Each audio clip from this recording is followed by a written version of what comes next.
नमस्कार, आप देख रहे हैं हल्ला बोल टीवी। मैं हूं दीपक शर्मा। हमारे साथ हैं पूर्व डीजीपी अभयानंद। हम इनसे बिहार में जो एक संवैधानिक संकट खड़ा हो गया है इस पर बात करेंगे। हम इस पर बात करेंगे कि बिहार के पूर्व मुख्यमंत्री लालू प्रसाद यादव, बिहार की पूर्व मुख्यमंत्री राबड़ी देवी की जो सुरक्षा घटाई गई है और इसके बाद बिहार विधानसभा में नेता प्रतिपक्ष तेजस्वी यादव ने जो अपनी सुरक्षा लौटाई है और राष्ट्रीय जनता दल के कई विधायक, सांसद, बिहार विधान परिषद के सदस्य सुरक्षा लौटाने की बात कर रहे हैं। इससे किस तरह का सुरक्षा संकट, किस तरह का संवैधानिक संकट बिहार में खड़ा हो सकता है और ये फैसला कैसे होता है कि किसको सुरक्षा की जरूरत है, किसको सुरक्षा की जरूरत नहीं है। तो ये जो फैसला लिया जाता है सर, अगर हम सीधे तकनीकी तौर पर बात करें तो ये कैसे होता है फैसला? दो ग्रुप्स ऑफ पीपल होते हैं जिनको सरकार के द्वारा सुरक्षा प्रोवाइड की जाती है। एक ग्रुप है जो उसके पद से गाइडेड होता है। फॉर एग्जांपल चीफ मिनिस्टर हैं या गवर्नर हैं या मंत्री हैं या एमएलए हैं, इन लोगों को इंस्टीट्यूशनल सुरक्षा है। जिस इंस्टीट्यूशन में वो हैं उसके कारण एक फिक्स कर दिया गया है, उनको परसेप्शन थ्रेट का हो अथवा नहीं हो वो मिलता है। फॉर एग्जांपल कोई एमएलए हो गया तो उसको फिक्स्ड है कि इतनी सुरक्षा मिलेगी, चाहे सुरक्षा थ्रेट हो या ना हो। नहीं, लेकिन पूर्व मुख्यमंत्री के लिए, जो पूर्व मुख्यमंत्री हैं उनके लिए क्या प्रावधान है? राबड़ी देवी पूर्व मुख्यमंत्री हैं, लालू प्रसाद यादव पूर्व मुख्यमंत्री हैं, नीतीश कुमार पूर्व मुख्यमंत्री हैं, तीनों पूर्व मुख्यमंत्री हैं। अब लालू प्रसाद यादव, राबड़ी देवी की सुरक्षा घटा दी गई है। इसके विरोध में राबड़ी देवी ने अपने सारे सुरक्षा कर्मियों को राबड़ी आवास से हटा दिया है। कल जब मैं राबड़ी आवास गया था तो वहां एक भी सुरक्षा कर्मी तैनात नहीं था। तो पूर्व मुख्यमंत्रियों को लेकर क्या प्रावधान है? समय समय पर बदलता रहता है। अब मुझे एकदम स्मरण तो नहीं है, लेकिन पूर्व मुख्यमंत्री के लिए एक एक्ट बना था। उस एक्ट के अनुसार कुछ प्री डिटर्मिन्ड है सुरक्षा का क्वांटम, वो दिया जाता है। अभी हमको बिल्कुल याद नहीं है कि मेरे समय में क्या था। नहीं, ये कहा जा रहा है कि ये पॉलिटिकल वेंडेटा है, ये राजनीतिक प्रतिशोध की कार्रवाई है कि जो सरकार बनी है बिहार में, इस सरकार ने पॉलिटिकल वेंडेटा के तहत, राजनीतिक विद्वेष के तहत राबड़ी देवी और लालू प्रसाद यादव की सुरक्षा घटा दी। मुझे जानकारी नहीं है। पॉलिटिकल डिसीजंस तो हर डिसीजन के ऊपर हो जाते हैं, और वो कितना था और कितना हो गया है इसमें मेरा कोई इंटरेस्ट नहीं है, हम जानते भी नहीं। क्योंकि सुरक्षा के बारे में जो सोच है, मेरी सोच जो है व्यक्तिगत, वो बिल्कुल अलग है। ऐसा नहीं है कि सिर्फ पॉलिटिशियंस को ही सुरक्षा की ज़रूरत है। अगर जो आपकी सोच है उसमें पॉलिटिशियंस को ही ज़रूरत होती है। एक डीजीपी अगर है और वो बहुत सारा निर्णय लेता है और फिर हट जाता है during the posting as DGP, उसमें भी निर्णय लेता है, एसपी लेता है, तो क्या उसको नहीं ज़रूरत है? ये अगर आर्ग्यूमेंट को एक्सटेंड किया जाएगा तब तो हर पद पर जो बैठा हुआ है, एक सीओ निर्णय ले रहा है, उसको नहीं ज़रूरत है क्या? Therefore the argument is किसको ज़रूरत है, किसको नहीं है, वो पद से डिसाइड नहीं होता है। पद से जैसे सैलरी मिलता है वैसे ही पद से सुरक्षा भी मिलता है। पूरे बिहार में अगर विपक्ष के सारे विधायक, सारे सांसद, मतलब कम से कम राष्ट्रीय जनता दल के सारे विधायक, सारे सांसद अगर सुरक्षा वापस लौटा देते हैं तो क्या ये संवैधानिक संकट नहीं खड़ा करेगा? संकट क्यों है? यही तो प्रूव कर रहा है कि जिनको हम लोग दे रहे हैं पद के हिसाब से उनको जरूरत नहीं है।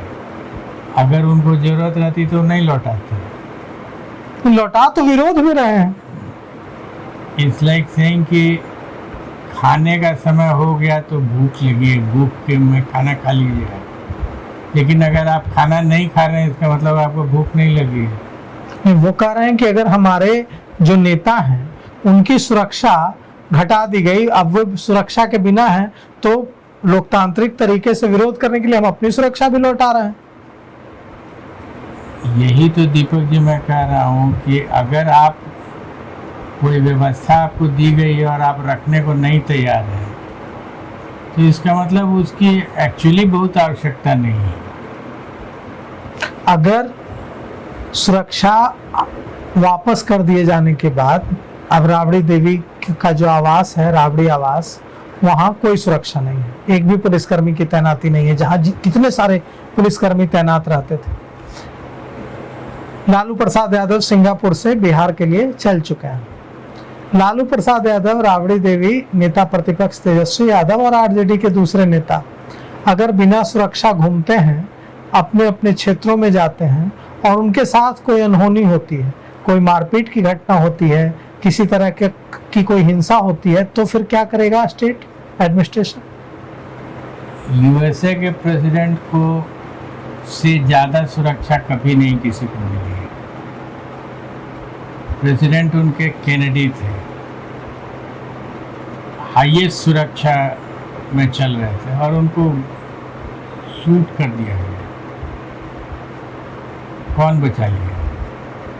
आप जो कह रहे हैं कि स्टेट क्या करेगा, लॉ एंड ऑर्डर की समस्या हो जाएगी। हाँ ठीक है, अगर सुरक्षा के बाद किसी तरह का कोई हमला, सुरक्षा वापस करने के बाद हमला होता है, कि सब सुरक्षा रखने के बावजूद भी गोली लग जाती है और एकदम पिन पॉइंट करके गोली मार देता है।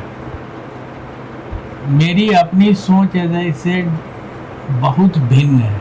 क्या सोच?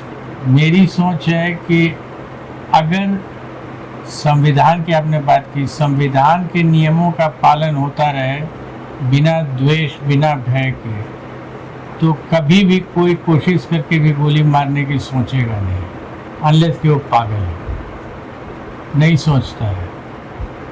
आप निर्णय ले रहे हैं और जिसके अगेंस्ट में निर्णय ले रहे हैं उसको ये लगे कि हमसे द्वेष है इनको और उस कारण से उन्होंने ये निर्णय लिया है, तो निश्चिंत रहिए सब सुरक्षा के बावजूद भी एक लेवल के बाद वो मार देगा। कोई पूर्व मुख्यमंत्री जब वो मुख्यमंत्री रहा उस दौरान उसने कई सारे निर्णय लिए, उसके कई सारे डिसीजन से कई लोगों का फायदा हुआ, कई लोगों का नुकसान हुआ। कोई पुलिस महानिदेशक है, उसने कई अपराधियों को पकड़ा, दुर्दांत अपराधियों को पकड़ा, दुर्दांत अपराधियों को जेल भेजा, ऐसे डिसीजंस लिए जिससे कई लोगों को फायदा हुआ, कई लोगों की दुनिया उजड़ गई। जब वो सेवानिवृत्त होता है तो हो सकता है उन निर्णयों के लिए उसको नुकसान पहुंचाने की कोशिश की जाए। ऐसे में चाहे लालू प्रसाद यादव हो, चाहे राबड़ी देवी हो, चाहे जो दूसरे नीतीश कुमार हैं जो अब मुख्यमंत्री नहीं है, या जो कोई पुलिस महानिदेशक या चीफ सेक्रेटरी जैसे पदों पर रहा हुआ व्यक्ति है, वो जब सेवानिवृत्त होता है तो उसको मिनिमम सुरक्षा लेकर तो चलनी ही चाहिए, नहीं तो उसके साथ कुछ भी हो सकता है। इसी से मैं एग्री नहीं करता। There is nothing like minimum सुरक्षा, देयर इज नथिंग लाइक सुरक्षा। हमने जो सीखा अपने लाइफ में, 37 साल हमने भी नौकरी की और बहुत सारे डिसीजन लिए, लेकिन किसी भी डिसीजन में व्यक्तिगत द्वेष नहीं था। इनफैक्ट जब मैं किसी डिस्ट्रिक्ट से ट्रांसफ़र होता था तो वहाँ के थानों का नाम भूल जाता था, वहाँ के अपराधियों का नाम भूल जाता था, वहाँ के थाना प्रभारियों का नाम भूल जाता था। दस्तखत इधर किए और उधर सब मेमोरी से इरेज हो गए। फिर अगले डिस्ट्रिक्ट में अगर जाएंगे तो फिर जो वहाँ करना है वो करेंगे। ये बात सबों को मालूम होती थी कि ये व्यक्ति जब निर्णय लेगा तो व्यक्तिगत द्वेष से नहीं लेगा, वो तरीके से निर्णय होगा, उस तरीके में।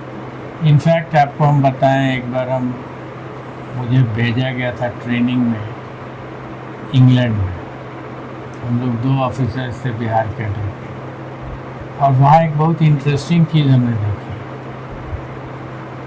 जो फाइल्स होती थी उनके चीफ लोगों के पास, उसमें नाम लिखा हुआ नहीं रहता था, किसने मारा, कौन भी गवाह है, वो XYZ करके लिखते थे। X ने मारा Y को, नाम वाम कुछ नहीं रहता था उसमें।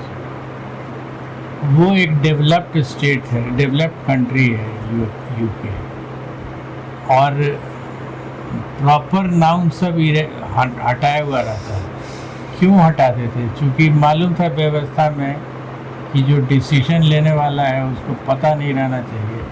अगर आज हम लोग भी अपने हाई कोर्ट में ये कर दें कि पूरा फाइल जो बनेगा वो न तो प्लेस का नाम रहेगा, प्रॉपर नेम, बायस आने लगता है, न एक्यूज न कंप्लेनेंट, किसी का भी नाम नहीं है, ABCD रहेगा। यही इसी तरह का क्वेश्चन लॉ में भी आता है। A did this, what offense did A commit? एक कौन है, इससे क्या मतलब है? आप देखिए कि क्या घटना हुई है और उस पर डिसाइड कर दीजिए। ये चीज़ मैंने अपने हमारे यहाँ है नहीं है व्यवस्था, लेकिन हमने अपने काम में ट्रेनिंग जो हमारी हुई माइंड की, वो इसी तरह की हुई थी। फाइल मैंने देखा, हटा दिया, डिसीजन लिया, हटा दिया। कोई अगली बार आएगा पूछने 2 दिन के बाद भी, उसके मैटर में आपने क्या डिसाइड किया मुझे नहीं आता। अगर पूछेगा कि ये एविडेंस आपने क्या किया, हम बता देंगे। नहीं, तब तो आप कह रहे हैं कि ये जो जितना विरोध है, सुरक्षा जो घटाई गई लालू प्रसाद यादव की, राबड़ी देवी की, ये विरोध फिजूल है। कैसी व्यवस्था ठीक? व्यवस्था में जहाँ हमने अभी इतना लंबा कहा आपको कि व्यवस्थात्मक रूप से जहाँ पर्सनल बायस न फॉर न अगेंस्ट हो किसी के साथ, वो निर्णय लेने के दौरान अगर होने लगेगा तो किसी को किसी से कोई शिकायत नहीं। तो जब तक वो व्यवस्था नहीं बनती जिस तो व्यवस्था में हम हैं, हाँ, उसी व्यवस्था में कंटिन्यू करते हैं, तब तो सुरक्षा की जरूरत है ना? नहीं है। आप जो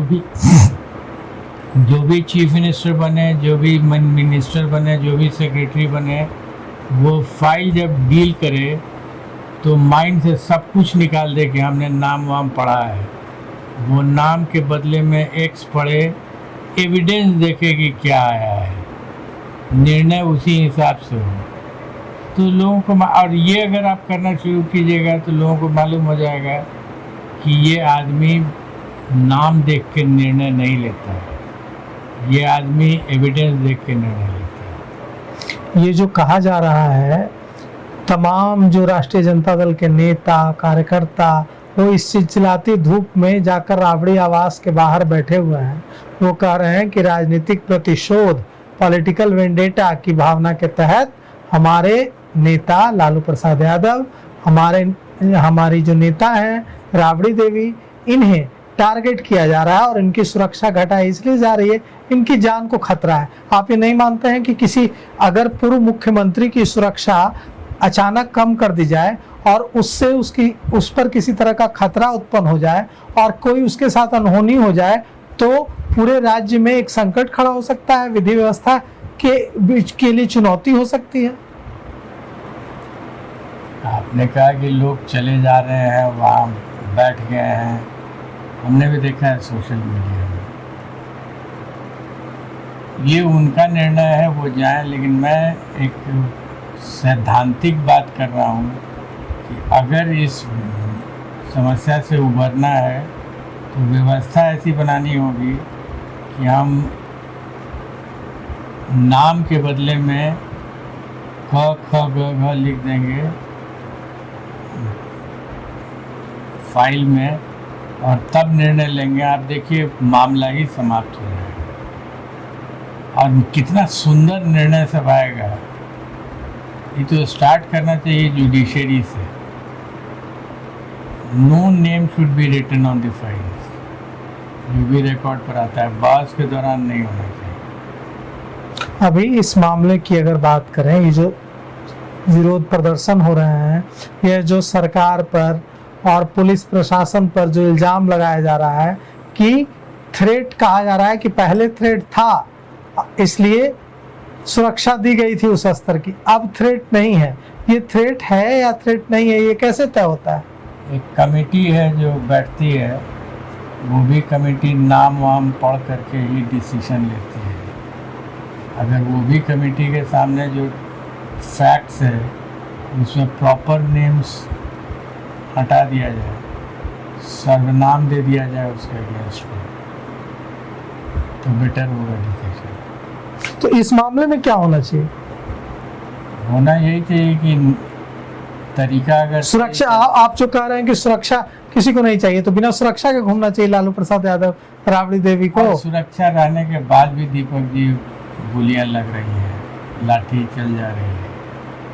हाँ वो हो रहा है, लेकिन सुरक्षा भी आपकी, ये तो हम लोग नहीं कह सकते ना कि आप बिना सुरक्षा के घूमिए। मेरी अपनी सोच थी इन सब सुरक्षा के बारे में कि जिस पुलिस पदाधिकारी के जिम्मे ये काम था, ये उनकी सुरक्षा होती थी कि जब कोई घटना हो कोई ये नहीं उंगली उठाए कि आपने हटा लिया सुरक्षा, तो हम अपनी सुरक्षा कर रहे हैं बनिस्बत की उनकी सुरक्षा। ऐसी स्थिति में लगातार जब भी विपक्ष के, सिर्फ बिहार में नहीं पूरे देश में, जब भी विपक्ष के नेताओं की सुरक्षा घटाई जाती है तो यह आरोप लगता है कि सरकार में जो पार्टी है वो जानबूझकर विपक्ष के नेताओं की सुरक्षा कम कर रही है, और अब जो अपनी सत्ताधारी पार्टी के नेता हैं उनके जो नेता हैं उनकी सुरक्षा बढ़ाई जा रही है। इसके लिए कोई ऐसा सिस्टम नहीं बनना चाहिए जिससे ये विवाद खत्म हो? विवाद तो व्यवस्था से खत्म हो जाए, लेकिन अगर इतनी ही पर आप बात रखेंगे तो इसको कॉमन लैंग्वेज में लोग बोलते हैं पॉलिटिकल ऑप्टिक्स। हमने अपना विरोध प्रदर्शित कर दिया।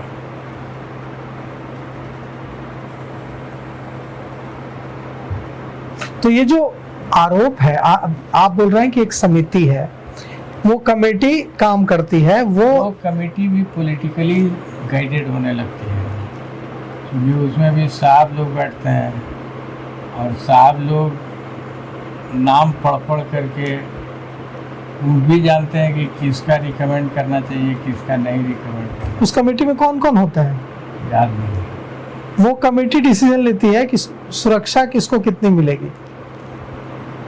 डिसीजन क्या लेगी उसको भी बता दिया जाता है कि आप इसको कर दीजिए उसको कर दीजिए, बता दिया जाता है। सिक्योरिटी गार्ड जो मिलता है ना सरकार से, वो भी एक पॉलिटिकल टूल हो जाता है, जिससे कि आप किसी को फ़ायदा करा सकते हैं, किसी को तंग कर दे सकते हैं। ये परसेप्शन है, कि हमने तो ऐसे ही देखा था। तो देखिए, पूर्व पुलिस महानिदेशक अभयानंद ने जो कहा है कि यह एक पॉलिटिकल टूल हो जाता है कि किसको कितनी सुरक्षा देनी है, और ये जो कमेटी है इसको भी कई बार डिक्टेट किया जाता है कि इनको ये सुरक्षा देनी है, इनको ये सुरक्षा नहीं देनी है। तो हम ये मानकर चलते हैं कि कम से कम बिहार में ऐसा ना हो, जिसको जितनी सुरक्षा की जरूरत है उसको उतनी सुरक्षा मिले, चाहे वो विपक्ष में हो या सत्ता पक्ष में, ताकि इस तरह की स्थिति न उत्पन्न हो, इस तरह का संवैधानिक संकट न खड़ा हो। तो फिलहाल इस पेशकश में इतना ही। आगे की खबरों के लिए देखते रहिए हल्ला बोल टीवी।